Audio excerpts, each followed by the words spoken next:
আসসালামু আলাইকুম আরহামতুল্লাহি ওয়াবারাকাতুহু। প্রিয় দর্শক ও শ্রোতা মণ্ডলী, আশা করি সকলেই ভালোই আছেন। আপনার মনের মানুষকে যদি আপনি কাছে পেতে চান, আপনার ভালোবাসার মানুষকে যদি আপনি কাছে পেতে চান, আপনার স্বামীকে যদি আপনি কাছে পেতে চান, আপনার স্ত্রীকে যদি আপনি কাছে পেতে চান, তাহলে এই আমলটি করুন। আমাদের মধ্যে অনেকে এরকম আছে না, যে স্বামী স্ত্রীর মধ্যে কোনো ভালোবাসা নেই, আন্তরিকতা নেই, মহাব্বত নেই। আপনি যদি এই আমলটি করেন, তাহলে ইনশাআল্লাহ তাআলা আমল করার সাথে সাথেই আপনি এর ফলাফল দেখতে পাবেন। স্বামী আপনাকে পাগলের মতো ভালোবাসবে, স্ত্রী আপনাকে পাগলের মতো ভালোবাসবে। আমি আপনাদেরকে অনুরোধ করব, এটি আল্লাহ তাআলার উপরে তাওয়াক্কুল করে আপনি করুন। আপনি যার জন্য এই আমল করবেন, সেই আপনার বশীকরণ হয়ে যাবে, সে আপনাকে পাগলের মতো ভালোবাসবে। অনেকের মনের মানুষ দূরে চলে গেছে, আর কথাবার্তা বলে না, ফোন দিলে রিসিভ করে না। স্বামী দূরে চলে গেছে, সে আর কথা বলে না, ফোন দিলে রিসিভ করে না, স্ত্রীর খোঁজ খবর রাখে না। অনেক স্বামীর এরকম সমস্যা হয়েছে যে স্ত্রী দূরে চলে গেছে, স্বামীর সাথে আর যোগাযোগ করে না।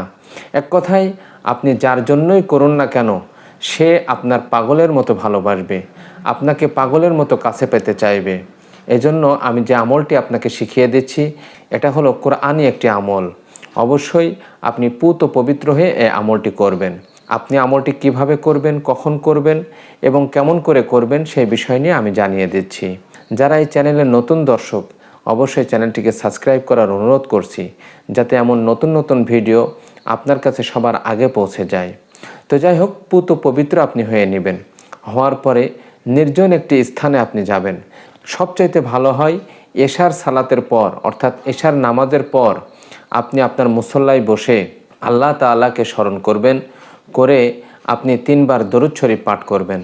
দরুদে ইব্রাহিম হলো আল্লাহুম্মা সাল্লি আলা মুহাম্মাদিন ওয়া আলা আলি মুহাম্মাদ কামা সাল্লাইতা আলা ইব্রাহিম ওয়া আলা আলি ইব্রাহিম ইন্নাকা হামিদুম মাজিদ। আল্লাহুম্মা বারিক আলা মুহাম্মাদিন ওয়া আলা আলি মুহাম্মাদ কামা বারাকতা আলা ইব্রাহিম ওয়া আলা আলি ইব্রাহিম ইন্নাকা হামিদুম মাজিদ। এই দরুদে ইব্রাহিম আপনি পাঠ করবেন। আর এটা যদি আপনার মুখস্থ না থাকে, তাহলে ছোট্ট দরুদ সাল্লাল্লাহু আলাইহি ওয়াসাল্লাম, সাল্লাল্লাহু আলাইহি ওয়াসাল্লাম, এই দরুদটি আপনি পাঠ করবেন। পাঠ করার পরে সূরাতুল ইখলাস, আমি আশা করি আপনার এই সূরাটি মুখস্থ আছে। সূরাতুল ইখলাস আপনি আপনার ডান হাতের তালুতে আপনি পাঠ করবেন, আর ডান হাতের তালুতে ফুঁক দিবেন। কেমন করে? আউযু বিল্লাহি মিনাশ শাইতানির রাজিম, বিসমিল্লাহির রহমানির রহিম, কুল হুয়াল্লাহু আহাদ, আল্লাহুস সামাদ, লাম ইয়ালিদ ওয়া লাম ইউলাদ ওয়া লাম ইয়াকুল লাহু কুফুওয়ান আহাদ। এটি আপনি পাঠ করবেন, ফু দিবেন। আবার আউযু বিল্লাহ বিসমিল্লাহ সহকারে সূরাতুল ইখলাস পাঠ করবেন, আবার ফু দিবেন। এই যখন আপনি ফু দিবেন, এটি 11 বার পাঠ করবেন।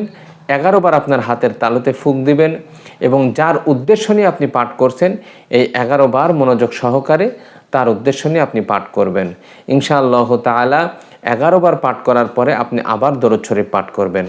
পাঠ করে আল্লাহ তাআলার কাছে দোয়া করবেন, হে আল্লাহ, আমি অমুককে ভালোবাসি, আমার স্বামীকে আমি মহাব্বত করি, আমার স্ত্রীকে আমি মহাব্বত করি, কোনো কারণবশত সে আমার থেকে দূরে আছে।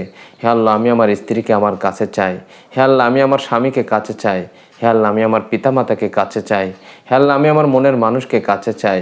আপনি যখন এইভাবে আল্লাহ তাআলার কাছে দোয়া করবেন, আল্লাহ পাক রব্বুল আলামিন আপনার দোয়াকে কবুল করে নেবেন। এজন্য যারা এই আমলটি করতে চাচ্ছেন, আপনি কমেন্ট করে জানিয়ে দিন। আমিও আপনার জন্য আল্লাহ তাআলার কাছে স্পেশালি দোয়া করব, আল্লাহ যেন আপনার মনের নেক আশা পূরণ করে দেন।